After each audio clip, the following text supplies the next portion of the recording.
Dave Scott Hub Media. It's part two with Jamie from Absolute Home Care, and today we're going to talk about the intake process. So, Jamie, if I call you and I'm trying to get myself back into shape, I'm in that age of retirement, and I want to be out walking every day, but I had this ankle injury when I was younger, and blah blah blah, all these problems. How do you address that? Like, what's the intake process like? The intake process with us is give us a call or an email, reach out. If you have any comments or concerns, I'll go over that with you. And we will it's called a physical activity readiness questionnaire before we even see a Oh, patient. So this is going to cover any medical conditions you might have, any medications you're on, any previous injuries. If something's flagged in that, we do get your family doctor to clear you before exercise. And we will explain to your family doctor what we want to do with you, and they will mark off if they think you're physically capable of doing that. And we do work pretty closely with the family doctors in this area on that type of stuff. After that, you will see us in person. So when I come in, we are always monitoring heart rate, blood pressure, and pulse ox. We want to make sure you are healthy before exercising and make sure it's going to go smoothly. From there, your initial assessment is going to be a lot on posture, previous injuries, and what muscle groups might be lacking in your body or what you want to work on. And from there, we build the plan around your goals and what we've seen as well. So it is very much a mixture of the both. If there's something you hate doing, if you hate burpees, we're never going to make you do burpees. If you want to get out walking, we're going to come out walking with you and get you exactly where you want to be. So, very much, we're using our education and knowledge to help you along your path that you want to set for yourself. it's always amazing, right? I'm sure it's the same when you get out and you help people see their achieve their goals, and then they can move forward. But starting out, like, I mean, you visit a lot of folks, and what's the big problem? Are people, in my opinion, I would say, we're probably all a little obese. We need to get out and do that exercise. Is that a big concern? A lot of it is people don't know what to do, especially in home.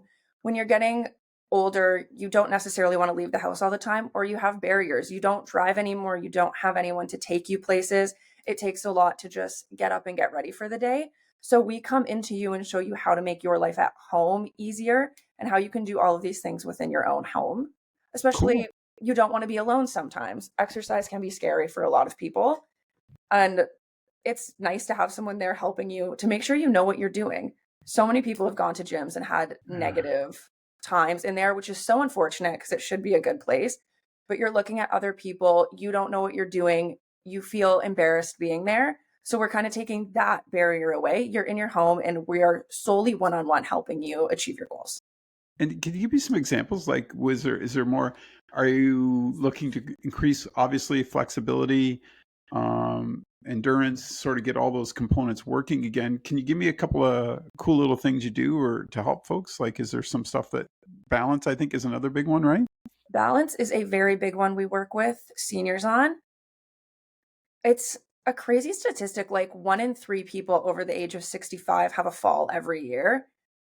Balance is Really? very, very important to work on, as well as muscular endurance. We do a lot of strength training. Even if you don't have weights in your home, I did a seniors online fit class during COVID, and we did a lot of water bottles and soup cans. There are things in your house you can utilize to exercise efficiently. People just need to be aware of that. Is it a lot to do with core strength too? A lot of core, yes. So many people neglect the core, and there's Right. ways to work it. A lot of people think I have to be on the floor doing sit ups. That's not true at all. We're going to find what works for you and your limitations.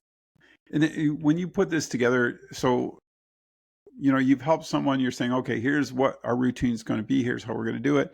Um, do you want them, is this something that you leave with them to do every day? Like, I'm just curious, like how I'm sure with everyone it's different, but do you give them that routine that they can sort of start to follow themselves? I do give them a routine, yes. I will follow up, touch base, and make sure that you are doing the things that I want you to be doing, as well as give you modifications. You don't want to be doing the same thing every day. It gets boring, and I understand that. So we change it up very frequently. And with a lot of people, it'll be a couple full body exercises they can do, full body planned workouts. If you don't want to do this one, do the other one that I gave you and kind of switch it up. Keep yourself on your toes. Do whatever's going to make you exercise. We're talking about the flexibility too, just um one of the things I had to learn was the proper way to stretch, the proper times to stretch, right? Yes. Understanding the value of that just to keep that flexibility in your body. Would you mind talking to that for a minute? Yeah, so a lot of people get confused with flexibility, and I have seen it a lot. As we were talking, we both run, you get to the starting line of races, and these are people that have been training for a long time, and you see them doing static stretches. That's not something you want to do before exercise. You want dynamic. You don't want to stretch your muscle to its max capacity right before. You want fluid motions. And even very experienced athletes struggle with little concepts like that. So that's why having someone like us walk you through it and really explain the physiology behind what you're doing can be really beneficial for people in this I think, training. yeah. Mhm. I think a lot of times we forget like, and you and I were talking off air. I remember playing hockey years ago. I broke my ankle, and then when I was starting to really get into my running, I was having trouble with it. And it was as simple as getting, someone similar to you to show me proper exercises to strengthen the stuff in my ankle. You know what I mean? Like Of giving me course. little exercises, and I'm like, to this day, I still use them because I understand the value of how important it is. And that, as you age, that becomes critical, doesn't it? Mhm. It really does. We see a lot too. A lot of people think they can't do something like squat. So many people cannot Yeah, squat low enough, and they think different they have different ideas of why they can't. A lot of people just have tight calves, and that's something working in the field for so many years. You just can look at the way someone's doing it, their form, and you know what's causing it. yep. Stretch your calves, your squat's going to get deeper.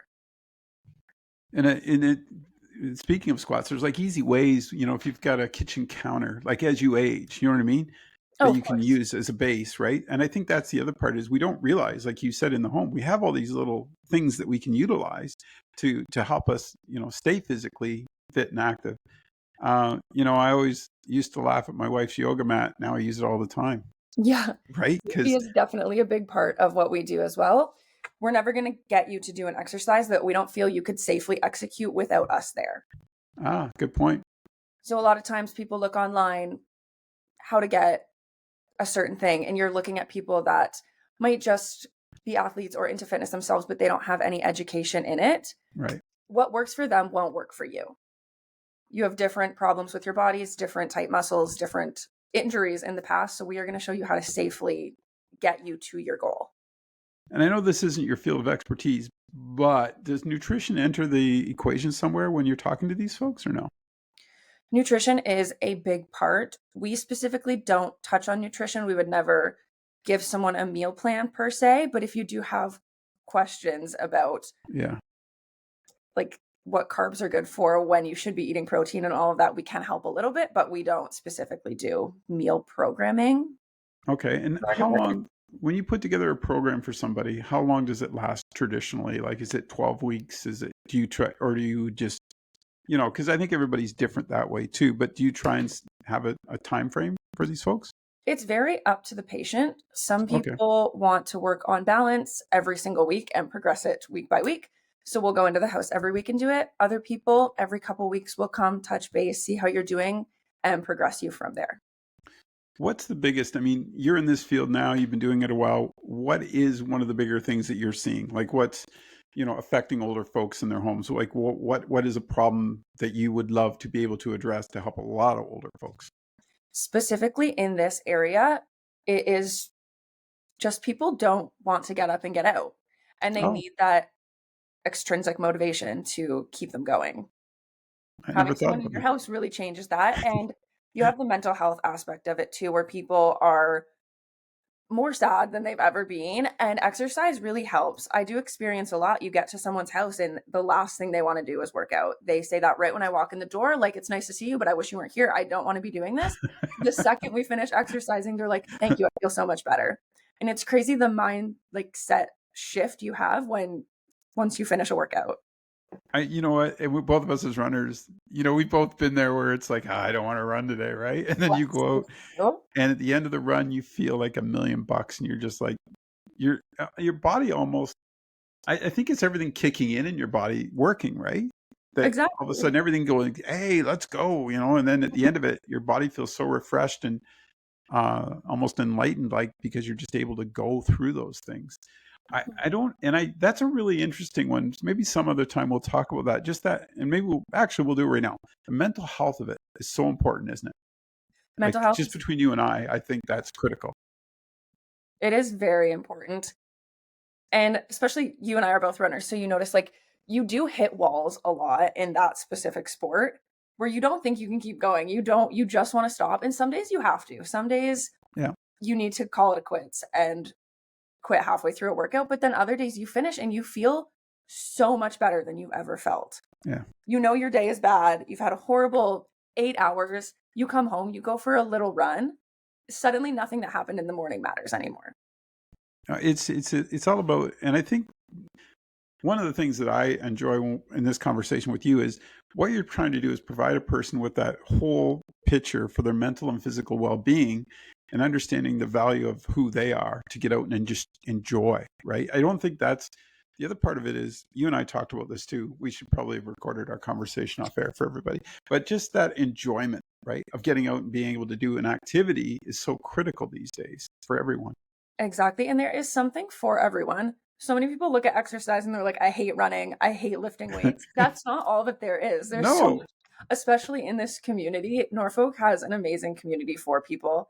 Exercise wise, we do have, I just saw there's a beach volleyball league starting. We have paddle boarding. We have the different running clubs. There's so much biking around here. There's pickleball everywhere right now. Find what you like and do it.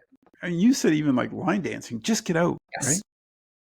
Yeah, there's so many ways. Find what works for you. It's okay if you go to one thing and you think you hate it, then you don't have to go again. It's funny, when you walk into somebody's house and the first thing they say to you is, "I don't want you here today," Yeah. and it's like you're almost like, "Oh, okay." Well, I am, so you can't make me turn around. Right, but you've got a great personality and a wonderful outlook, and I love doing podcasts with you. So thank you for your time and sort of filling me in on all this. What's your email address? How do people get a hold of you? Jamie at absolute-homecare.com or call the office and you can be redirected to whatever department you want. Again, my name's Jamie McKen. Easy to reach through our phone number. Thanks, Jamie. Take care. Yeah, thanks for having me.